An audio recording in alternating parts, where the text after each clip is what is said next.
Okay, we are live. Hi, everyone. It's so good to see you. My name is Jessica. I'm the social media and community manager here at University of the People, and it's an honor to be here with our graduate, our MBA graduate, Sarah. Hi, Sarah. How are you? I'm great. How you doing? I'm doing well, thank you. So, Sarah, where exactly are you? I am at a delivery station for Amazon in Madison, Wisconsin. Okay, amazing. Madison is one of my favorite places, as I told you. Um, okay, so by the way, to our viewers, hi, welcome.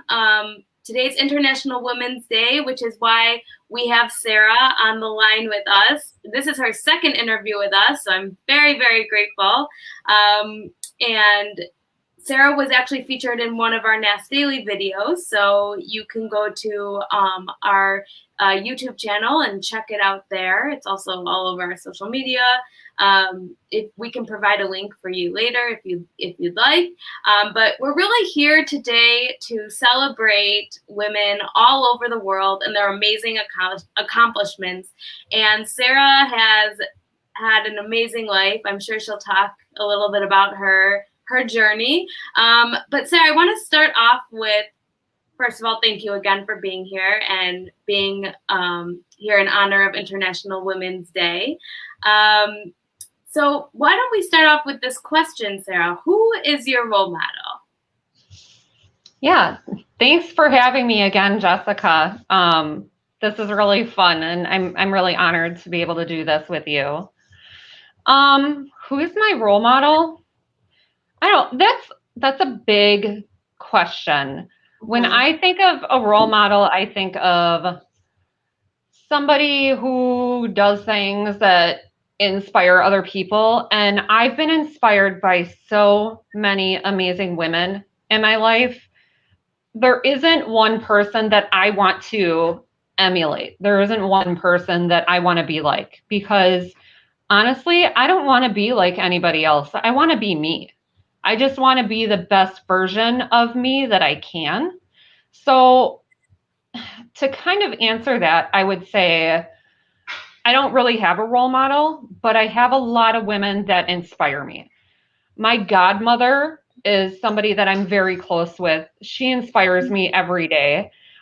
She is just an amazing, kind person whose strength and tenacity is something that inspires me.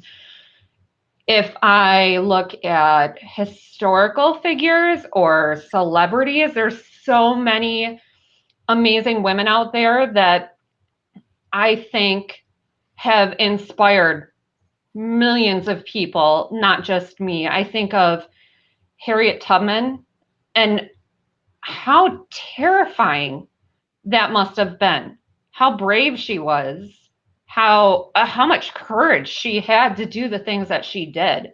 I'm really excited too that she's going to be on the $20 bill. Did you read that? No, no, that's super Yeah, cool. yep. So she's going to be the new face on the $20 bill. I think that's so amazing. That is Um, amazing. yeah, so Tiffany Haddish, she's a comedian. She is just an amazing, resilient woman. I don't know if you know her story, but she had to make a lot of hard decisions in her life, and it's someone that inspires me as well. She was actually, I believe, she was accepted to NYU, but had to turn it down because she couldn't afford it. Wow. Like that's one of those things that I relate to in sense because I wanted to go to school and that was one of my barriers too was the money Right. aspect. But she's just an inspiring woman herself. And then every day I get to work with some amazing female leaders at Amazon who uh, just are compelling. They are inspiring in everything that they do. So I'm really lucky to be surrounded with what you could call role models, but ultimately at the end of the day, I just want to be myself. I love that so much. I agree. I think it's great to look up to people, but I can't be anyone besides myself. So I can relate to that for sure. Okay, so this year's theme for International Women's Day is choose to challenge, hashtag choose to challenge. This is the hashtag that they're using to kind of promote and celebrate International Women's Day. And what do you think the biggest challenge facing women today is? That's another really good question. I don't know if it's the biggest challenge, but a significant one right now is understanding that gender bias is not just direct sexism and harassment in the workplace. So, like growing up, when I would think about women's rights, when I would think about gender equality, the things that I have been taught and the things that I've experienced are more so direct in that, they're having pornographic pictures in the workplace is not okay. Telling a woman that she can't hold a position because she's female is not okay. Those are very direct. So I think one of the challenges that women face today is understanding that among so many other things, like it's not just those direct issues. It's also something called prescriptive bias, which is something that I'm just learning about. And prescriptive bias is like how we are expected to behave. So stereotypes teach us that men should be assertive. They're expected to behave objectively. They're expected to be direct, right? And women are expected to be nurturing and empathetic and easy to approach. So having that perspective bias in the workplace, although it's not direct, like it's not as like aggressive as actual sexism and harassment, it still is a barrier that we need to overcome. And we need to take time and pause and understand all of these invisible barriers that are around us so we can break them down. Because until we do that, we're going to continue to tread water. As a woman, I have been told that I am nagging, that I am bossy, that I am some other words. When I behave in a manner that is more masculine in stereotypical behaviors, if I am assertive, if I am direct, it's seen negatively because I'm expected to not be assertive and direct. That's when I'm being told I am bossy. Right. And it's held me back before. And I think that a lot of women right now, they don't understand that the challenges are not just what we see. We need to take the time to understand more about all of these things so we can tackle them one at a time. Yeah, definitely. Yeah, we have a long way to go. And I encourage our viewers, by the way, if anything that Sarah says resonates with you, please, we'd love to hear from you. It's really important. This is a great conversation. I couldn't have picked a more perfect interviewee. So thank you, Sarah. Thank you. So you work at Amazon, which is a very dynamic, diverse workplace. So I'm just wondering how you personally support other women in the workplace, or how women support each other. Yeah. So I validate them, which is really what we all need right now, right? Like being told that you're doing the right thing in the moment is a really big deal. And reinforcing the vulnerability, the bravery and the uncertainty all at the same time is a really incredible thing. You're gonna fail. You're gonna lose. You're gonna be wrong. Like these things are inevitable. It's gonna happen. Yet so many women hold back because they don't want that to ruin them. They're used to being so highly scrutinized. So what we really need to do, and what I do in the workplace, is be that support for other women and say, hey, it's okay to make a mistake. You don't ever have to know the answer to something. Know where to find the answers, and you're going to find strength in that. You're going to find courage. You're going to stop fearing that failure. And when you stop fearing failure, you start to grow. Because every time you take a chance, you grow braver and you're able to jump into those questionable situations where you might not have done that before. So I think that's the best way that I can support other women in the workplace is just to validate them and let them know that, hey, we're here, we're working on this together, and it's going to be okay. And I think I agree with everything you're saying. I think now more than ever, it's so important to be encouraging of one another, especially females, because we're in such uncertain times and things are feeling very unsettling. So to be supportive is so important now more than ever, I believe. So, okay, shifting a little bit, let's talk about you. A little bit more about you. What would you say is your proudest achievement and who supported you on your way there? My proudest achievement, I would say, is my MBA. And I'm not saying that just for you. I'm not saying that for the school because I am a fan, but it's my honest answer. My proudest achievement is my MBA. Not because I needed it, because I don't need a master's degree for what I do. Right. I do not need this degree. I wanted it. And it's my proudest achievement because I did it for myself. I didn't do it for anybody else. I did it for me. And I did it because I wanted to make myself better. I wanted to prove something to myself. And I think the impact that it had on my life is immeasurable. And I couldn't have done it without the support of my children who understood that I was spending a lot of time at the computer and I could not give them the attention I needed. But my homework and what I was doing, called it homework, was important. And they supported me through that. My oldest would bring me a cup of coffee before he went to bed. It was quite a balancing act, but I think my kids were my biggest support team. They were my cheerleaders through that. Beautiful. How old are your children?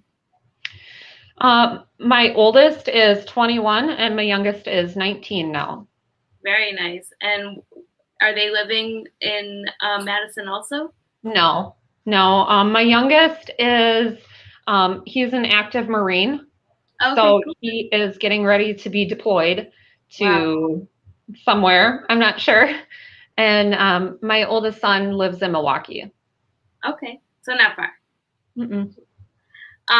Amazing. So, okay. What would you say, and maybe your experience or in general, is the key to success in a male-dominated environment? I would say find your allies and don't back down.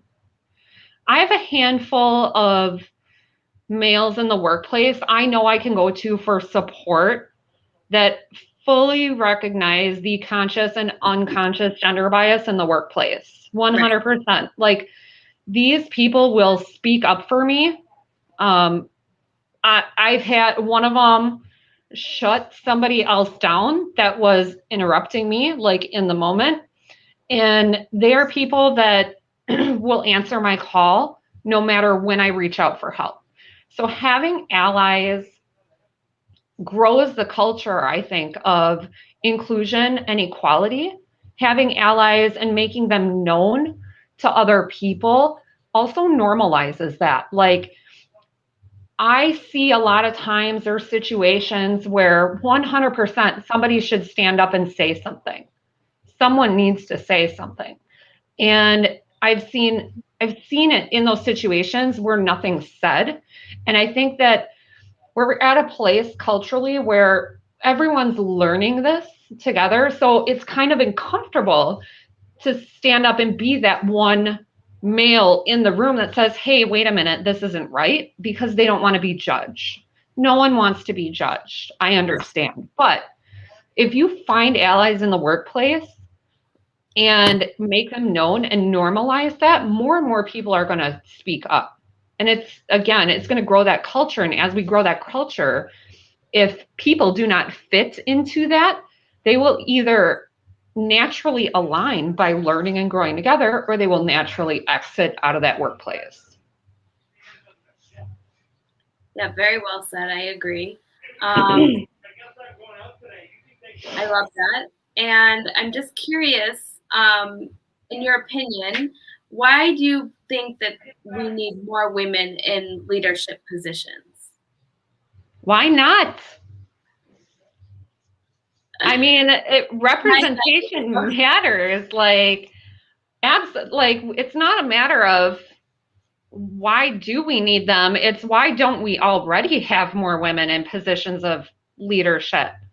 I mean, where we're at today, 2021, we have a long way to go. Yes. But we absolutely need it. Representation matters. Definitely. I air high-fived you. I don't know if you saw it, but just in case you didn't think I was like hitting the camera. Okay, so women, we all know women, accomplish amazing things every day. Who are the women leaders you turn to in 2021 for inspiration? There's so many amazing women leaders out there. Like, I could use this as a moment to give some people some shout outs. Yeah. My first boss here at Amazon, Steph, you are amazing. You are inspirational. Your emotional balance is just, bar none, something amazing to see. The way you handle every situation. I will never forget all of the things that you taught me. She is amazing. If any of you are on LinkedIn, please look up Steph on LinkedIn. Any of the women that I'm shouting out are amazing female leaders. Claire at DML2, Mary, I don't know where you're at right now, but I love talking to you every day. You give great advice. Keisha is a force to be reckoned with. I am just amazed and lucky that I get to work with you. Beta, I can reach out to at any time for anything. She will answer any question and provide me with any sort of guidance I need. That I have, and I'm very lucky to say this, I have so many amazing female leaders that I can reach out to for support or turn to for inspiration. All I have to do is send out a message and they will respond. I love that so much. That's really important. I'm so happy we have so many wonderful female leaders, inspiration in your life. You touched on this a little bit earlier, but let's shift back. What does gender equality look like to you?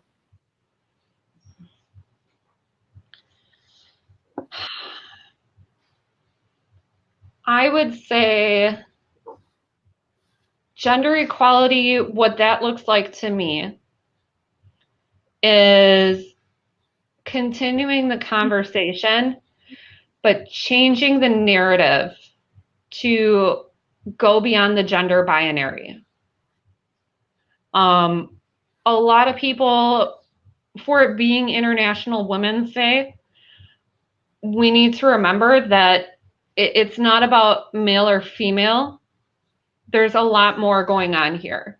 And we need to talk about equality at a higher level in order for us to make more progress. Definitely.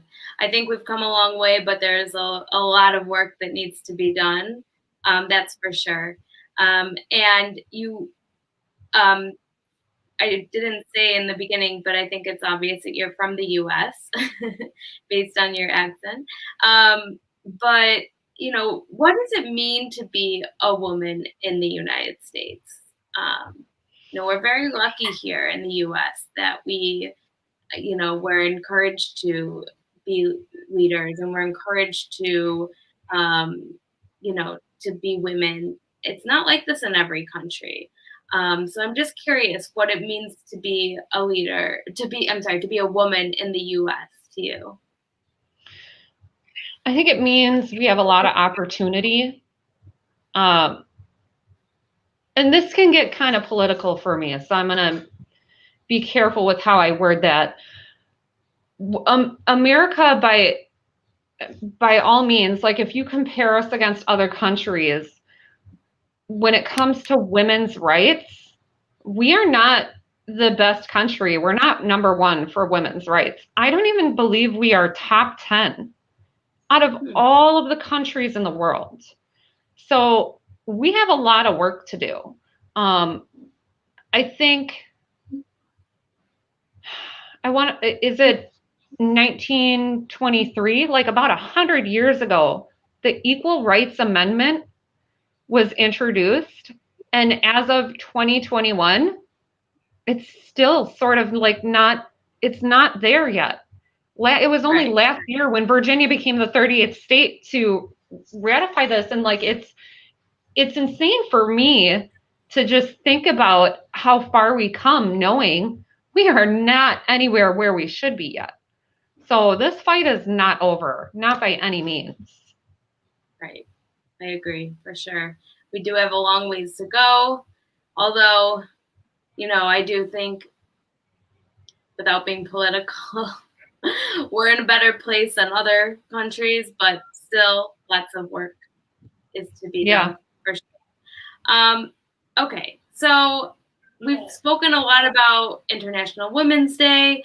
I'm going to shift it a little bit just because this is University of the People, and I am curious so this is completely not related to International Women's Day, but maybe we can bridge it all. How did UO People help you with your career? You kind of touched on it earlier with your MBA, but maybe we can go back there so we can talk about how getting your MBA from University of the People helped you in your journey. Absolutely. Yeah. Like I said, I'm not required to have an MBA for what I do, but getting it, University of the People helped me become the leader that I am today because of my MBA. The fact that I was able to overcome the barriers that I had to getting my degree, it helped me gain the courage to take the chance. So it made me think I could do it for the first time in my life. I'm proud of what I did. I have audio feedback. Yeah, I heard that too. But I was thinking maybe it's somebody in the background, no? Can you hear me okay? No. Can you guys hear me? I don't know where that's coming from. I apologize. Echo? Is it still there? No. Okay. I'm so sorry. No, it's okay. This happens all the time. So I got my MBA for me. I wanted to prove to myself that I could do something amazing with my life. And I did. And in doing so, it helped me become a more courageous person. It helped me say, hey, you know what? I can do that. Let's see what else I can do. And I took more chances. I went out and I applied for jobs I had no idea I was going to get or not. When I applied for this position with Amazon, I don't have any supply chain experience. I have no idea what goes on there. No clue what I'm going to be doing, but I'm going to take a chance because at the end of the day, we lose out on 100% of the chances we don't take. And I don't think I would have had that courage to do so if I didn't get my MBA from University of the People. So it made me think that I can do it for the first time in my life. And I've been thinking that I can do it ever since. I love that. That's really wonderful to hear. And my last question for you is shifting back to the Women's Day theme. What is your advice to other women considering going back to school? Do it. Go. Do it right now. There's no reason to wait. There's no reason to put it off. Whatever your barriers are, you can do it. There's going to be a way for it to work out.